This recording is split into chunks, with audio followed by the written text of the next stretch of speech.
we factor in total revenues.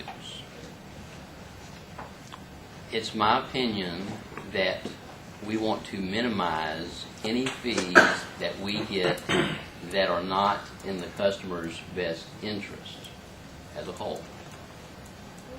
Okay, would you say that again, please? We 'Cause you can- budget based on revenues.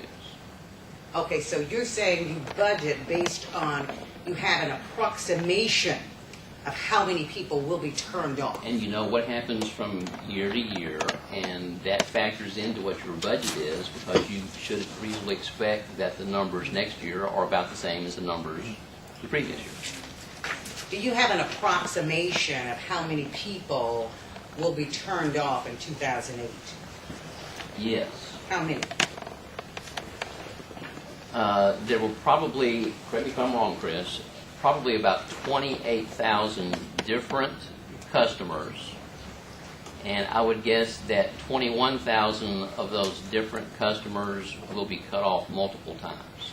Now, let's go back to your credit policy, and I know we're running out of time, and I appreciate the chairman so very much for allowing me to, because as I said, Mr. Chairman, if you would sit up and listen to the little old people that call me, and that they're crying on the telephone, and that they don't know what to do, may5 can't help them. You know, they have to, if they want an extension, they have to pay 25% of their bill. One lady in a wheelchair, her utility bill was $545. Her SSI Social Security check was $525. All right, she wanted to know what can she do. She had to pay 25%, given so many 8 days or so many days after that she has to come back and pay the balance. Well, you know, if her bill is due on the 29th, let's say, and she doesn't get her check until the 3rd, she has to pay her rent or her mortgage. She has to, whatever other necessities that, you know, all of us take for granted. She probably doesn't have cable, probably doesn't have computers or anything like that. She's just barely living. And crying on the phone about what can I do, I'm in the dark. She said, I thought LG&W would not do that. And I explained that moratorium was only there from December 15th through January 15th. But you would think that human beings, and this is a public utility, that it belongs to the people, that Mr. Collins and Mr. Beebe out of Canada have come up with some kind of plan for our disabled, for our seniors, that would help them and help them live their days free from stress and not having to worry about whether or not that they're going to be shut off in the dark, in the cold.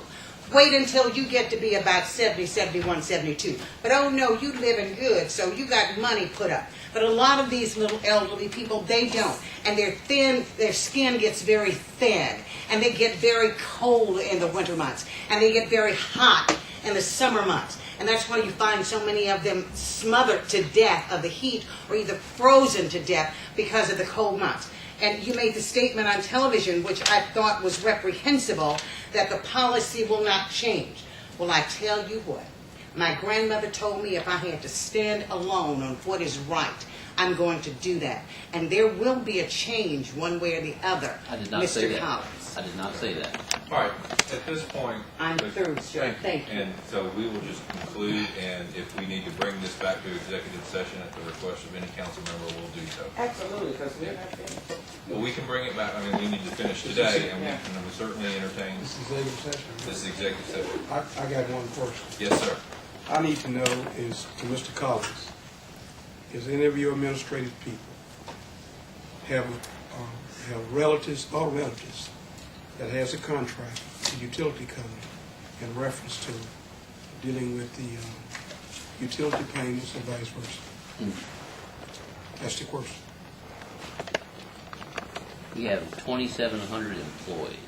Mr. Collins, I said your administrative people. Okay. And so give me the question. Dissect Give me the it. Ask question. you, if any of your employees, any of your administrative people have a contract, relatives or relatives have contracts with Memphis Light, Gas, and Water that deals with the collection processes? That deals with the collection process? Sure, just a question. Not to my knowledge. Have you got anybody in your administration that has anything contractual by their relatives or relatives of themselves with the Memphis Light, Gas, and Water?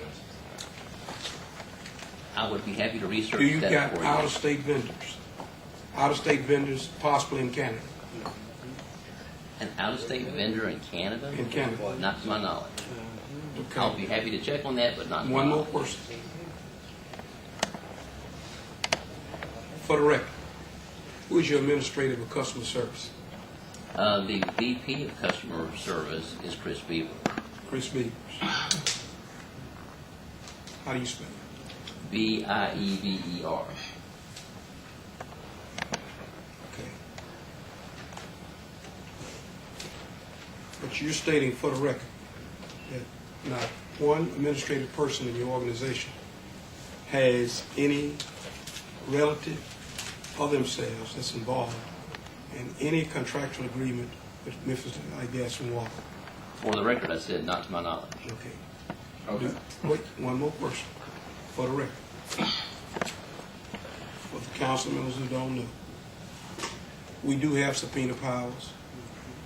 We have subpoena powers for anything that we can request from the utility company. In the past, I've been sending you documentation that was dealing with some things that's there.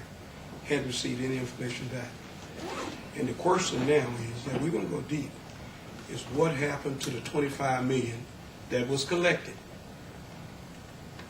That was collected for the gas purchase agreement. What happened to it? How did it go back out? Why did it never show up on the financial statement? It showed cash on hand in banks. It was repaid to the customers Okay, appropriately. could you, now you know, when you disperse something, with technology, it would show you where you dispersed $25 million. It'd show you what household, what commercial business, or vice versa. All right, at this point, Mr. Brown, I'm going to allow We'll you bring to it bring back this to the in meeting. next, bring it next week. We're gonna bring it to your outside the committee. credit policy, so Okay. we are adjourned. Please move downstairs.